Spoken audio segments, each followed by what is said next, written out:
Hello students, आज का जो हमारा टॉपिक है, आज का जो हमारा क्वेश्चन है सॉल्यूशन से ही है, क्योंकि हमारा जो सीरीज चल रही है हमारी, उसमें सॉल्यूशन चैप्टर ही हम लोग को चल रहा है।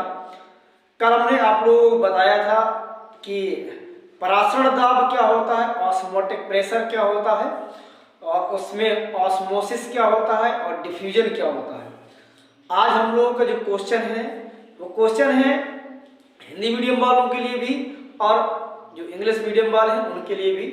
क्वेश्चन होगा कि क्वथनांक का उन्नयन किसे कहते हैं तथा क्वथनांक के उन्नयन और मोललता में संबंध स्थापित कीजिए, या क्वथनांक के उन्नयन और मोललता में व्यंजक स्थापित कीजिए।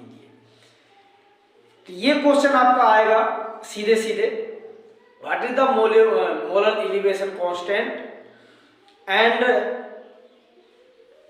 Right the relation between molar elevation constant and molality. तो ये आपका क्वेश्चन होगा, तो ध्यान दीजिएगा।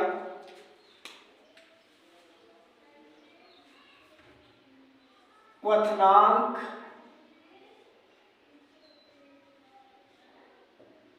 का उन्नयन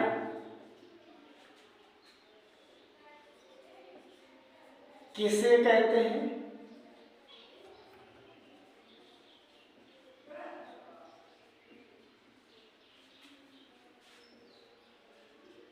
तथा क्वथनांक के उन्नयन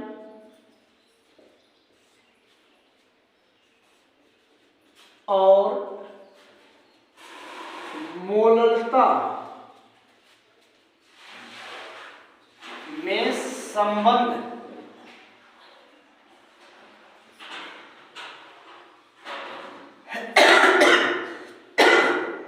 स्थापित कीजिए।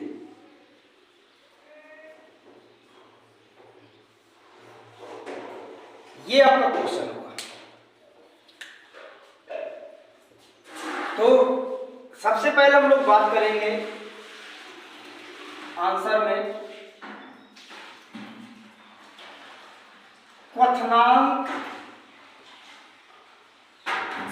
क्या होता है। जब क्वथनांक पता होगा तभी हम बता पाएंगे क्वथनांक का उन्नयन क्या होता है। तो क्वथनांक का मतलब होता है कि वह निश्चित ताप जिस ताप पर कोई द्रव उबलने लगता है उसे हम लोग क्वथनांक कहते हैं। वह निश्चित ताप जिस ताप पर कोई द्रव उबलने लगता है उसे हम लोग क्वथनांक कहते हैं। अब बात आती है क्वथनांक का उन्नयन क्या होगा।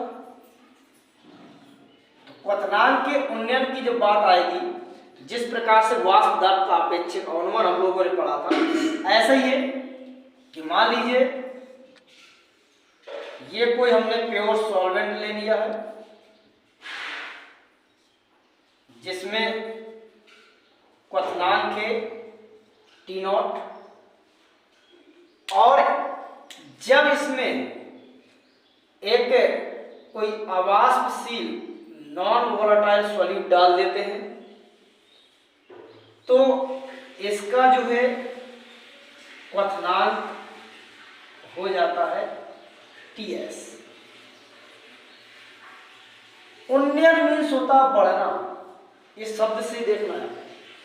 तो जब किसी शुद्ध विलायक में कोई अवाष्पशील पदार्थ डाल देते हैं तो उस विलयन का जो क्वथनांक होता है थोड़ा से बढ़ जाता है। इसी घटना को बोलते हैं क्वथनांक का उन्नयन। जब किसी शुद्ध विलायक में कोई अवाष्पशील पदार्थ डाल देते हैं तो उसका क्वथनांक थोड़ा से बढ़ जाता है, इसलिए इसे हम लोग क्वथनांक का उन्नयन कहते हैं। इसे डेल्टा टीबी से डिनोट करते हैं। डेल्टा टीबी इक्वल टू हो जाएगा टीएस माइनस T0 हो जाएगा टीएस माइनस T0 हो जाएगा। अब बात क्वेश्चन है उसी में, क्वथनांक के उन्नयन और मोलरता में संबंध।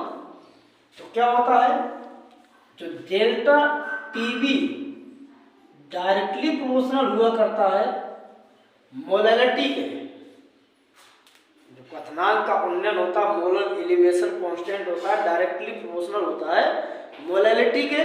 और जब ये मोलैलिटी के डायरेक्टली प्रोपोर्शनल होगा तो डेल्टा टीबी इक्वल टू हो जाएगा केबी इंटू एल। ये एलिवेशन कांस्टेंट होता है,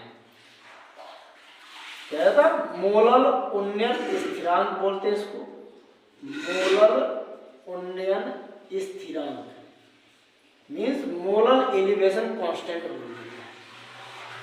डेल्टा टीवी इक्वल टू हो जाएगा केबी इंटू एन को हम लोग ओपन कर सकते हैं N upon capital W. Delta TB equal to हो जाएगा केबी इंटू इसकी जगह W upon N into capital W हो जाएगा। अब यहाँ पर ये वैल्यू हम लोग मोलैरिटी में किलोग्राम में लिया करते हैं, तो ग्राम में चेंज करने के लिए डेल्टा टीवी इक्वल टू हो जाता है केबी इंटू और यहाँ पर 1000 लगा देते हैं और ये आपका एम इंटू कैपिटल। ये आपका फार्मूला बन करके निकल जाता है। इससे आपको हर साल आपको क्वेश्चन जरूर मिलता है, किसी भी उसका सेट का सॉल्व पेपर देख लीजिएगा और सॉल्व पेपर देखना, उसमें आपको ये जरूर मिलेगा इससे रिलेटेड क्वेश्चन। अब बात आई कि इस केबी जो लिखा हुआ है इसकी डेफिनेशन कैसे बनाएंगे। कभी कभी पूछ लेता मोलर उन्नयन स्थिरांक क्या होता है, तो इसकी डेफिनेशन बनाने के लिए आप क्या करोगे, यहीं पर बात कर लेते हैं। अगर मान लीजिए आयन इक्वल टू हम 1 ले ले 1 मोल और W इक्वल टू ले ले 1 किलोग्राम, तो डेल्टा टीबी जो हो जाएगा वो इक्वल टू हो जाएगा केबी के। बस यहीं से डेफिनेशन हो जाती है। फिजिक्स में आप लोग डेफिनेशन बनाना सीखा भी होगा क्या कि मोलर उन्नयन स्थिरांक उस क्वथनांक के उन्नयन के बराबर होता है जिसमें 1 मोल अवाष्पशील पदार्थ 1 किलोग्राम विलायक में घुले हों, या 1 किलोग्राम विलायक में 1 मोल अवाष्पशील पदार्थ घुले हों। मीन्स मोलर उन्नयन स्थिरांक